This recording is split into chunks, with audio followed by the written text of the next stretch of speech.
Hello viewers, সকল সম্মানিত মৎস্য চাষী খামারি ভাই ও বন্ধুরা, দেশ ও দেশের বাহির থেকে যারা এই মুহূর্তে আমাদের এই প্রতিবেদনটি দেখতে পাচ্ছেন, আমরা দেখাতে চলেছি লোনা ট্যাংরা। এগুলো সুন্দরবন এলাকার লোনা ট্যাংরা। এগুলো যশোরে কেউ চাষ করে এবং খুলনা, সাতক্ষীরা এই মাছগুলো চাষের জন্য জনপ্রিয় হয়ে থাকছে।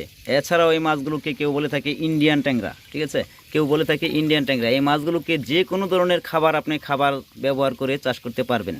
5 থেকে 6 মাসে আপনি বাজারজাত করতে পারবেন। 15 হতে 18টা, 10টা 12টা কেজি আসার সম্ভাবনা রয়েছে, তবে পরিমাণের উপরে নির্ভর করবে। এছাড়াও যে সকল চাষি খামারি বন্ধুরা রয়েছেন বায়োফ্লোকে লাখ লাখ টাকার লংস করে ফেলেছেন, তবে আমি বলবো এই মাছগুলো আপনি চাষ করেন, অবশ্যই সফলতা ইনকাম করতে পারবেন।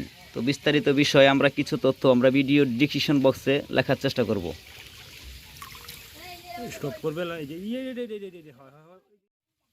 এই মাছগুলো পুকুরে এবং বায়োফ্লোকে চাষ করতে পারবেন। এছাড়াও এই মাছগুলো মিশ্র চাষের সাথে উপযোগী হয়ে থাকে। প্রচুর পরিমাণে খাদ্য খায় এই মাছ। কোনো ভাইরাস থাকবে না এই মাছে। মৃত্যুর হার খুবই কম রয়েছে এই মাছ।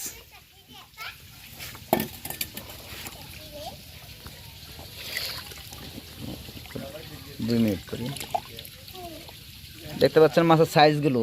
এই মাছের সাইজগুলো 1 কেজিতে হয়েছে 2200 পিস। কেজিতে 2200 পিস। 1 কেজিতে পোনা হয়েছে 2200 পিস।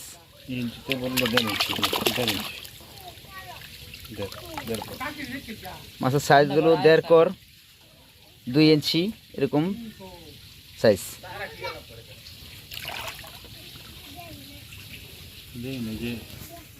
খান